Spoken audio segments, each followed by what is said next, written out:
I want to go straight into my first slide, which was in fact my first apparition of Mona.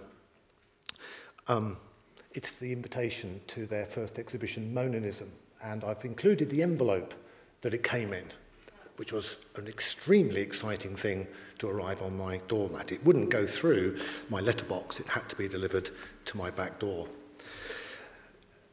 I received this invitation in Christmas 2010, and it was my first exposure to the soul of the new museum. It seemed like the most exciting thing to come to Tasmania. But no, it wasn't coming to Tasmania, it came out of Tasmania. It is a thoroughly Tasmanian product, as you will soon realise. About the only thing anyone knew about Mona back then was that it was the twin themes of the museum were going to be sex and death, and that the sedate, polite society of Hobart was bracing itself for a momentous scandal. Is this sound going out all right? Good. It's echoing to me here, so I'm getting reverb. Had the envelope not indicated that the two crosses were Mona's logo, everyone would have assumed that the artwork was the centrepiece of the exhibition. I was impressed. I was impressed by the self-confidence, character and singularity of the gesture. It seemed to say, we're not a museum clone, we're different. And this is what we're about. The invitation focused on Mona as a concept, but what was the concept? It didn't seem like sex or death to me. And yet it could be. These were the same shape, both crosses, whose symbolic value related to one another simply through rotation, and they do indeed rotate on the Mona website. So this could easily encompass the cycle of life, driven by both sex and death. The relationship between sex, new, and death and old, is commonly recognised as a cycle by humans everywhere, and its polarities are matched by other cycles, the seasons, the stars, the menstrual cycle, and the cycles of plenty and want, pleasure and pain. And spinning out of these is the notion of corporeal existence, that sex and death are embodied experiences and speak about power, emotion, drives, and history, all articulated through the human body. Humans are violent and prone. They die strangely, violently, and grotesquely. This is a recent acquisition at Mona, called Esto e Peor, which is very poor Spanish for "this is worse." And scenes on our television screen these days show that it has not got better. Goya is commonly attributed as being the father of modern art, but he was gesturing and suggesting the same kind of thing, I think, that David Walsh and Mona are trying to do. This is Ceres, and this is, I think it's referred to, or was referred to as the death room. You have a photo, a very poignant photo of a man who's died of AIDS, lying cold and unattended to in a morgue, alongside the most beautiful sarcophagus and funerary arrangement and art of someone who has been dispatched by his kinsmen and colleagues, citizens, to an afterlife. And David wanted us to think about that juxtaposition. In his exhibition essay for Theatre of the World, Mona's third exhibition, Jean-Hubert Martin wrote that institutions specialising in Western art have prioritised artists over the subjects represented, with the suggestion that visitors are prevented from seeing the art only learning about the conditions of its making. At Mona, the emphasis has reverted back to the subject of art and the subject positions that art can evoke, inspire. And one of the most important reasons, in fact, why art was first shown to a visiting public, and one of the reasons I argue in my book why Mona has become so successful. Barely any other art gallery in the world had thought to do this, still less enact it by banishing the wall label. Thus, in Theatre of the World, Picasso's Weeping Woman was placed among works that show how the world is apprehended through our eyes, and how our eyes are also the portals of emotion and suffering. Oh, sorry. I want to go back, before I get on to Picasso, to something that Christian Boltanski, which is collected at Mona, said about death. I talk about death, humans dying strangely and grotesquely. I suggested it might have been happening for a very long time. But he said, and I have in the past done a very cheesy French accent to accompany this, which I won't do today. He said, "We are all so complicated, and then we die." I actually think it sounds better with a French accent in the English, but I won't, unless you beg me, which you probably won't. He says, "We are a subject one day, with our vanities, our loves, our worries, and then one day, abruptly, we become nothing but an object, an absolutely disgusting pile of shit." That sounds much better in the French accent.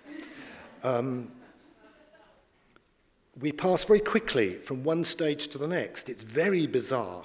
It will happen to all of us, and fairly soon, too. We become an object you can handle like a stone, but a stone that was someone. So now I'm going to rather clumsily go forward to the next point about the Picasso being about the subject of art. Weeping Woman was placed next to a brightly beaded bag and tunic made by the Yoruba of Nigeria and a sulka painted shield from New Britain, part of Papua New Guinea, that literally faced an enemy with large, enraged eyes. On the Yoruba bag, there are tear-filled eyes. What could it have contained? This is what the visitor is bound to ask.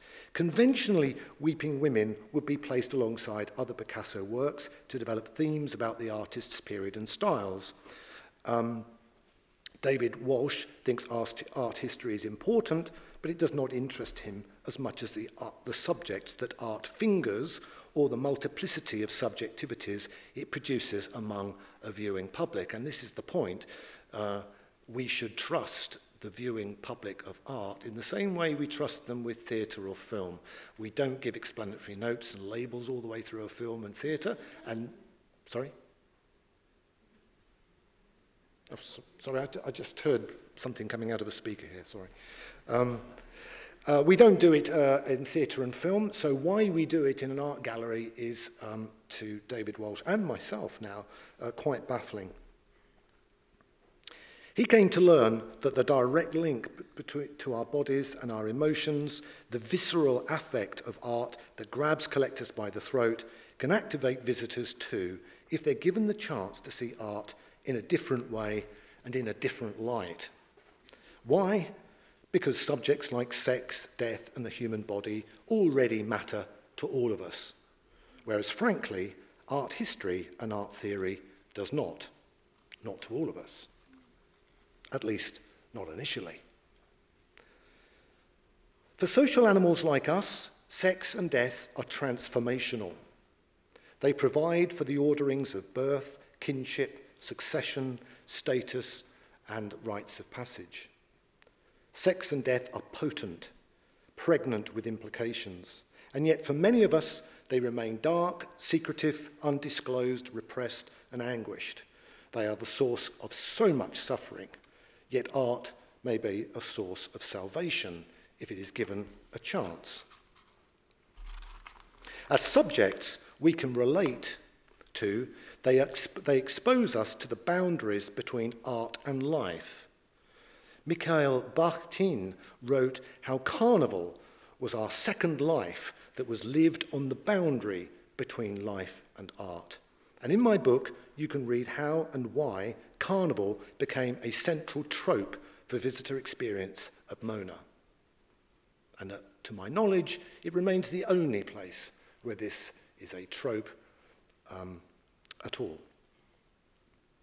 It's something that distinguishes Mona from all others, as well as explaining its sensuality, performativity, and popularity. Just take the simple example of nakedness. After 1 year of being confronted by, so-called confronted by, and relating to Mona's artworks, taking a naked dip in the sea at dawn, en masse, en vie, as a town. I don't know if that translates as a town. There are French people here who will tell me it doesn't, but I'm just going to make it up as a new French word. En vie, meaning to act as a town.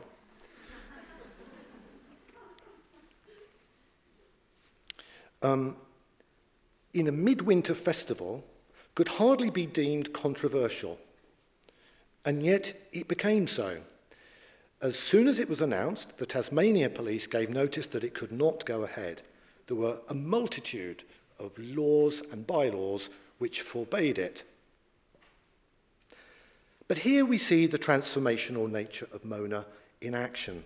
It didn't just act as a compartmentalized, separate institution specializing in the didactic emanation of art. It was actually working constantly with the city itself, as well as a wide range of people from all over the world. And within one day, sufficient influential people and a popular cry of "why not" was enough to reverse a century of prudery. I've checked the prudery of Tasmanian history, and it is profound. So Mona is not yet another posh art gallery catering only to the cognoscenti. Through its subject matter,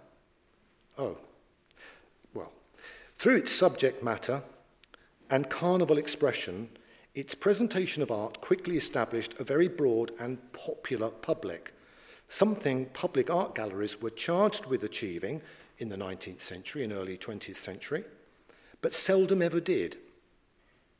Still, it's difficult to find anywhere, any nation, which achieves more than 25% of its population visiting an art gallery in the previous year. Certainly not in Australia. And Mona seems instead to have activated the entire city with a collective sense of solidarity and purpose. Mona had transformed Hobart as well as visitors to its art. This is surely what our Victorian Museum founders had in mind, in spirit, if not exactly in body. And there's the dawn nude swim. I don't know what the temperature of the water was, but I don't think it was far off freezing. It was certainly very cold that morning. Back to the crosses. They have mathematical and religious symbolism too, relating to themes such as salvation, redemption, increase, and multiplication. There's hardly a more potent symbol of agonizing death and rebirth. Western art constantly returns to these issues, often suggesting how we can recover less repressed and fraught relationships with our own bodies and lives. While religion has declined significantly in the West, art has become increasingly important as a social and moral barometer. And for all its silliness and froth, contemporary art does speak to people about things that matter to them, things that religion often draws a veil over. Mona was going to display old art as well, in the form of antiquities, and many of these pieces were produced for transformational purposes, both ritual and religious, and often referencing the ritual significance of sex and death. They too can speak to contemporary people, saying, "We lived like this." And at Mona, they are not hived off into an ethnographic mausoleum section, but juxtaposed next to contemporary art, where they can begin to speak to us in the present and generate affect, feelings, responses, reactions, as with the Death Room. And I brought a few of these antiquities along to show you. There's a phallus and a totem, a death totem. That's the Stator of Athens, minted from the solid gold statues of Nike to support the Peloponnesian War against Sparta, who had occupied the Athenian silver mines from which its military were paid. So they melted down these gorgeous works of art to pay the soldiers. They ended up winning, beating Sparta. They asked the soldiers to return the gold coins. All but 5 or 6 were, and David Walsh had one in his hand, and he showed it to us. And it is astonishingly beautiful. But you have no idea how much trouble I have gone to see in countless museums just how much visitors avoid looking at coins. They will look at the banner which says coin section and skid round to somewhere else. And you have things like that. That is a particularly nice coin, but the thing is, a lot of coins contain stories, contain beauty, and the beauty and the stories are intertwined.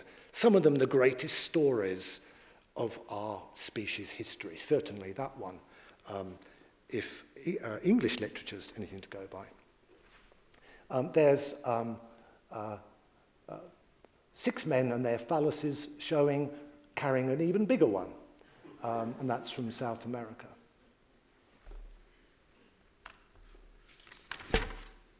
So we could conclude that a logo of 2 crosses is referring to universal themes of the human condition: how to live our lives, how to ponder how we live our lives, how to challenge how we live our lives, experiencing turbulent social and technical change, and yet also the unchanging life cycle of our bodies and world.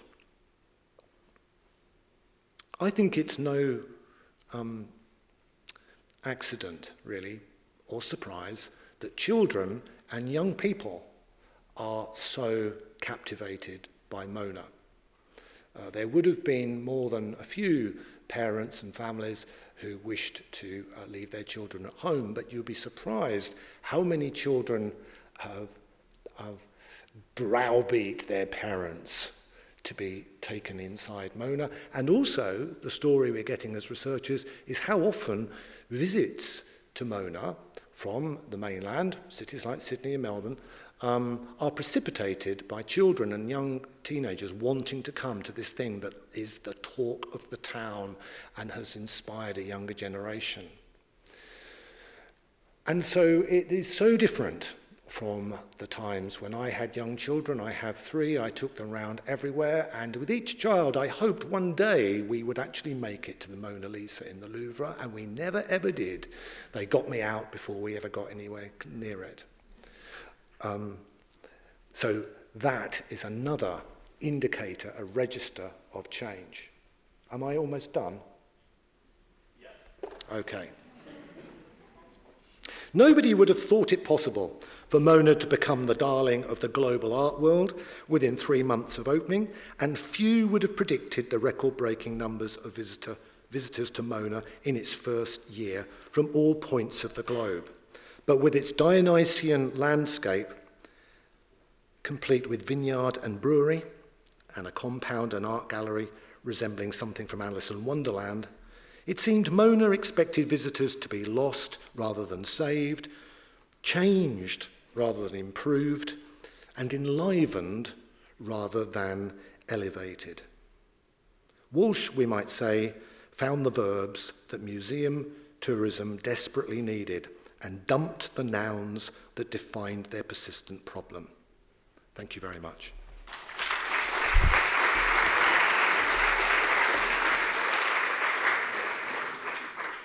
Adrian, thank you for your talk. I know the audience can understand that building 2 significant museums from scratch means that there's a lot to share about. And so I'm grateful we'll have a little bit of time for Q&A. What we'd really love is for you to ask questions of our panelists, because it's really most important that you get out of this conversation something that you can take home with you. I'm particularly curious, both of you talked about the narratives that have formed the museums, the universal narrative at Louvre, Abu Dhabi, and sex and death narrative that David has brought at Mona. I'm curious what your opinions are about the role of the public in contributing to those narratives, or are they firm and fixed? And Firas, I wonder if you have a chance to respond to that.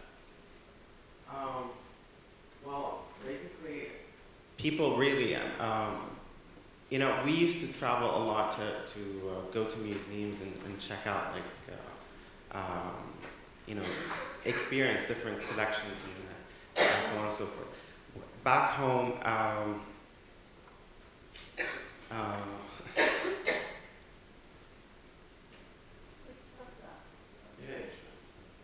I think in referring to whether audiences will be forming this, it's very much about the fact that the collection will be constantly changing, so we'll be acquiring new works regularly, which give you a different dynamic every time you go.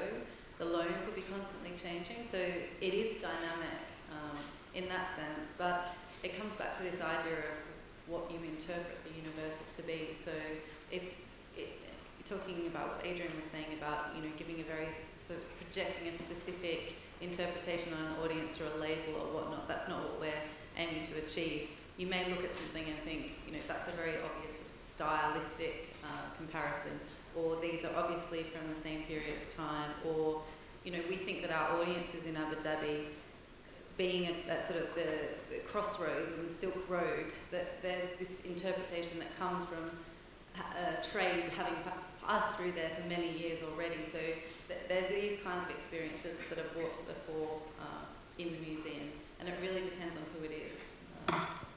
So Adrian, I wonder, I mean, the Mona's view is so personal, idiosyncratic, and as a private museum, it's really directed that way. I wonder if you, having not visited, I wonder if you have some thoughts about what the public's role in contributing to the collection or the interpretive narrative is. Yeah. I mean, I think we start from the point of view that most conventional museums anathematize the visiting public. The white cubes suppress our sensuality and our sense of personhood and subjecthood in favour of becoming a receptacle for information and knowledge.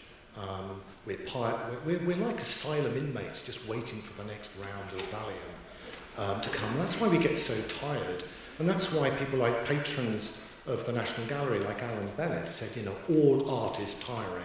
And he can't stand being in there in front of it for more than 10 minutes a time. And he has an after-hours pass.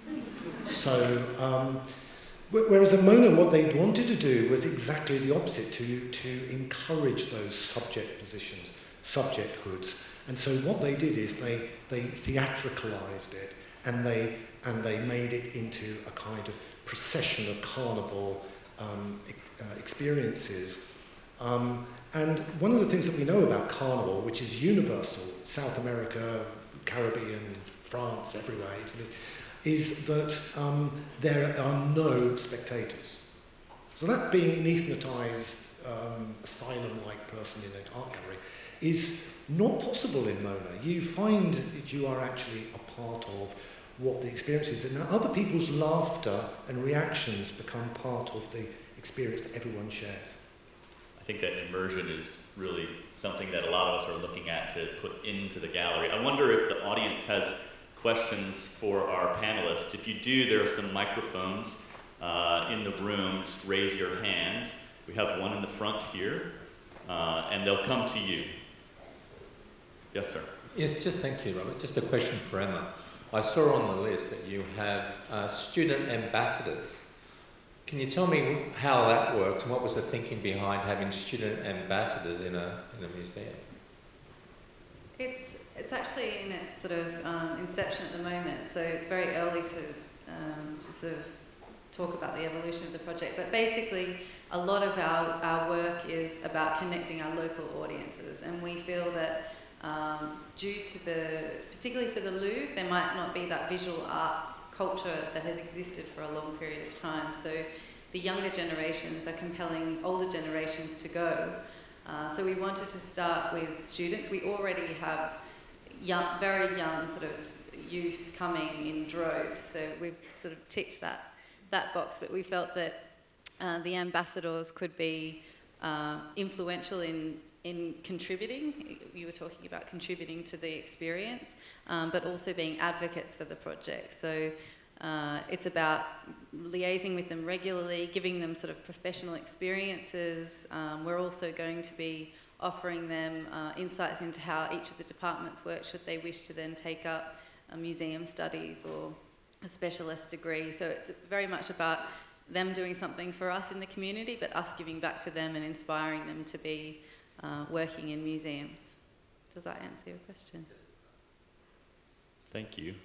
Another question, perhaps? Yes, in the middle there. She's coming to you.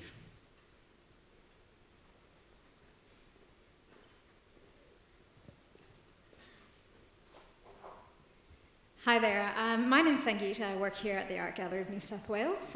My question is for Adrian. Adrian, working here at the gallery, we're a public institution here, we're government funded. And I guess it was very interesting to hear what you were talking about, Mona, and how they've managed to break out of conventional museum practice. But I imagine a lot of that comes from being privately funded, and not necessarily at the mercy of government or public perception of where their money is going to. So I was interested to know whether you had any insight into their kind of fundraising models, and I know most of it has been privately funded, but now that it's become such a tour de force, is there government money going into this, and how has that kind of changed anything that they're doing?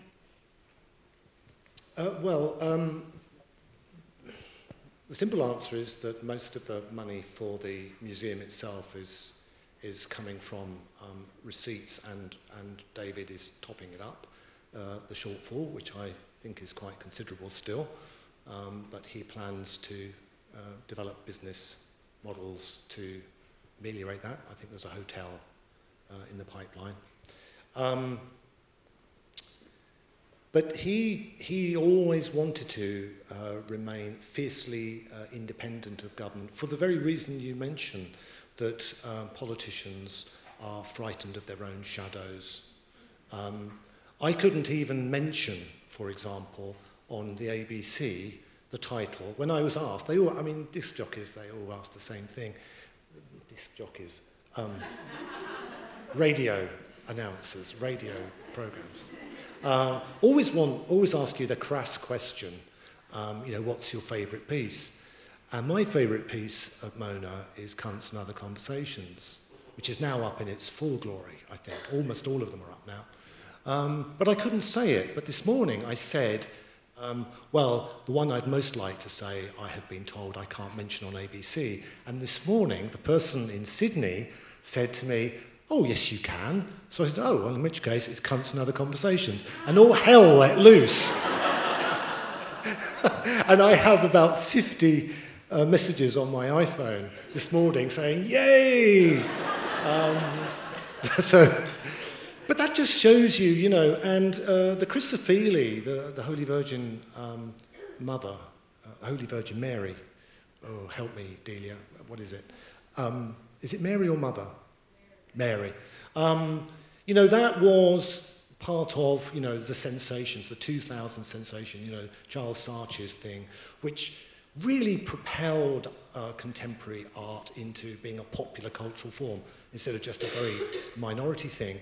And every museum, gallery in the world was bidding to get it, and it went to Berlin, it was a success, went to New York, they went ballistic, but then the Christian right got hold of it and started to say that Chrysophilae was the most heinous person to corrupting America that day.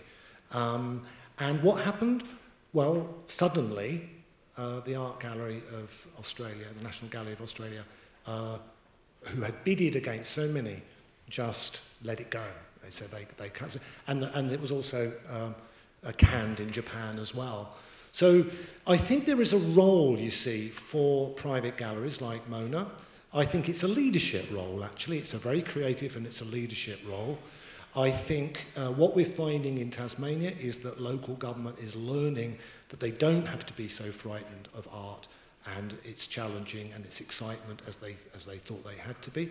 And things are changing. And I think what we're seeing in the future, inevitably, is private-public collaborations, which is really the direction that Mona has pushed, but on its terms. Thank you so much, Adrian, Emma, and Firas. Thank you for joining us. Audience, please give a round of applause to our panelists.